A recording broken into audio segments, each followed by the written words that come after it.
Voici Avant qu'il n'ait besoin. Un mystère Mackenzie White, volume 5, écrit par Blake Pierce, lecture Faïda Lovero. Prologue. Joey Nesler savait qu'un jour, il serait un bon policier. Son père avait été policier avant lui et son grand-père avant ça. Le grand-père de Joey avait pris une balle en pleine poitrine en 1968, ce qui l'avait obligé à prendre sa pension plus tôt que prévu. Être flic coulait dans ses veines, et bien qu'il n'ait que 28 ans et qu'on ne lui assigne que des affaires sans importance, Joey savait qu'un jour il gravirait les échelons. Mais aujourd'hui ne serait pas le jour. On lui avait de nouveau assigné une tâche sans importance, un travail ingrat. Joey savait qu'il en avait encore au moins pour 6 mois de ce type de mission ridicule. Mais ça lui convenait pour l'instant. Se balader dans les rues de Miami dans une voiture de police à cette époque de l'année, la fin du printemps, était plutôt agréable.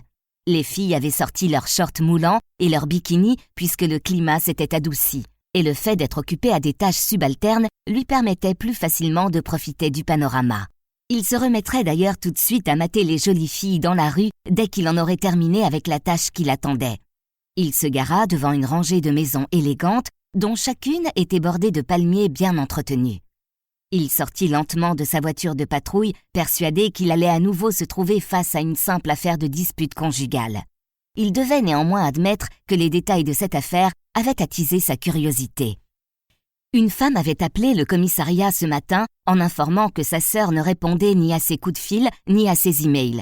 Cette situation n'aurait normalement suscité aucun intérêt, mais lorsqu'ils eurent vérifié l'adresse de la sœur en question, elle se trouvait directement à côté d'une maison dont les habitants avaient appelé hier soir pour déposer plainte pour tapage nocturne. Apparemment, un chien avait aboyé furieusement toute la nuit. Les appels téléphoniques et les coups frappés à la porte afin de demander au propriétaire de faire moins de bruit étaient restés sans réponse. Et quand la police avait rappelé la femme afin de lui poser des questions concernant sa sœur, elle avait confirmé que sa sœur avait bien un chien. « Et maintenant, me voilà ici », pensa Joey en montant les marches qui menaient à la porte d'entrée. Il était déjà passé par le bureau du propriétaire afin de se procurer un double des clés et ce détail rendait sa mission légèrement plus intéressante que ses tâches habituelles. Il avait quand même la sensation que ses capacités étaient sous-estimées et il se sentait un peu stupide au moment de frapper à la porte. Vu ce qu'il savait de cette affaire, il ne s'attendait pas à une réponse. Il frappa à la porte à plusieurs reprises, les cheveux trempés de sueur sous sa casquette en plein soleil. Après 2 minutes, toujours aucune réponse. Il n'en fut pas vraiment étonné. Joey sortit la clé et la tourna dans la serrure. Il ouvrit légèrement la porte et cria à l'intérieur. « Bonjour, je suis l'officier Nesler de la police de Miami. Je vais entrer et... » Il fut interrompu par les aboiements d'un petit chien qui se précipitait dans sa direction. Il s'agissait d'un Jack Russell et bien qu'il fasse de son mieux pour essayer d'intimider l'étranger qui se trouvait sur le pas de la porte, il avait également l'air un peu effrayé. Ses pattes arrière tremblaient. « Hé, petit gars !» dit Joey en entrant dans la maison. « Où sont tes parents ?» Le chien se mit à gémir. Joey pénétra plus avant dans la maison. Il avait fait 2 pas dans le petit vestibule en direction du salon quand il sentit une odeur nauséabonde. Il baissa les yeux vers le chien et fronça les sourcils. « Personne ne t'a sorti depuis un bout de temps, hein, on dirait. » Le chien baissa la tête comme s'il avait parfaitement compris et se sentait honteux de ce qu'il avait fait. Joey s'avança dans le salon tout en continuant à crier à voix haute. « Bonjour, je cherche monsieur ou madame Kurtz. Je suis l'officier Nesler de la police de Miami. » Mais il ne reçut aucune réponse et il était certain qu'il n'en recevrait pas. Il traversa le salon, qui était impeccable. Puis, il entra dans la cuisine adjacente et dut se couvrir la bouche et le nez de sa main.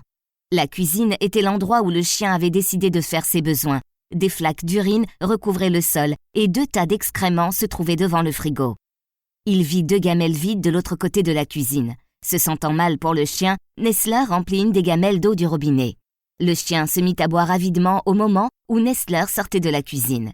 Il se dirigea vers les escaliers qui partaient du salon et monta à l'étage. Au moment où il arriva dans le couloir à l'étage, Joey Nesler sentit pour la première fois de sa carrière ce que son père appelait l'instinct policier. Il sut tout de suite que quelque chose ne tournait pas rond. Il sut qu'il allait se retrouver face à quelque chose de désagréable, quelque chose à laquelle il ne s'attendait pas. Il sortit son arme, se sentant un peu ridicule alors qu'il continuait à s'avancer dans le couloir. Il passa devant une salle de bain où il trouva une autre flaque d'urine laissée par le chien, et devant un petit bureau. Le bureau était un peu en désordre, mais ne présentait aucun signe. Nous espérons que vous avez apprécié cet aperçu. Pour continuer à écouter ce livre audio sur Google Play Livres, utilisez le lien dans la description de la vidéo.